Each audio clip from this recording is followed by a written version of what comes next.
Mr. Khanna is recognized for 5 minutes, and then we will recess for votes. Mr. Khanna. Thank you, Madam Chair. Thank you for your leadership. The overturning of Roe versus Wade means that the state is literally requiring women to have forced pregnancies. And this is a matter of equality. It impacts a woman's education, economic opportunities, and securities. Ms. Goss-Graves, how does legal abortion help ensure workforce participation for women and reduce the gender pay gap? So what we know is that if you look over time in the last 5 decades, there has been tremendous progress for women in particular. Their ability to control when and whether and the pacing of their pregnancies has meant that they could enter careers, that they could enter fields that they weren't present in before. And when we think about the other side and where we are now, what this is likely to mean for people is that not that they would have more children than they did before, it's just that they would have children when they didn't want them and at a time that didn't work for themselves and their families. It is likely to put more people into deep poverty. And the vast majority, more than 60% of people who have abortion care, they're already parents, so it will affect them and their families deeply.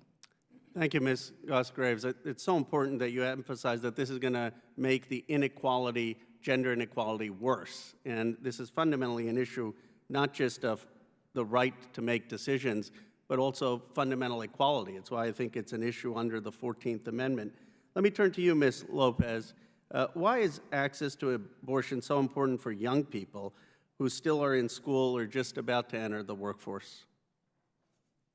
Thank you. I would first like to state that young people have just as much of a right as anyone else to exercise bodily autonomy, but it is especially important that young people have that autonomy in order to create the lives for themselves, to thrive and create the families they want on their own terms, and that they are not being forced into pregnancy by any government or by any other entity, that they're able to make these decisions themselves. And that decision also includes if they decide to continue a pregnancy. All pregnancy outcomes should be decided by the pregnant person, and the laws should reflect the health and safety of pregnant people. And I would also just like to state on the record that young people, patients also face harassment. Providers face harassment every single day for providing health care. And so young people deserve to, access abortion care and all sexual and reproductive health care free from state intervention or stigma. Thank you, Ms. Lopez. Senator McMorrow, thank you. I recommend your 4-minute speech to everyone. I'm sure millions of people have already seen it, but I was very moved by that. If you could take just 30 seconds, because I've got 2 questions left, but could you speak to the legal abortion benefits for mothers in the United States? Absolutely. As I said in my opening testimony, Congressman, getting and staying pregnant is incredibly difficult. So I can tell you just some of the reaction immediately once the Dobbs decision came down. There was a group of local residents on Facebook who created a Google document of OBGYNs who will tie your tubes, no questions asked.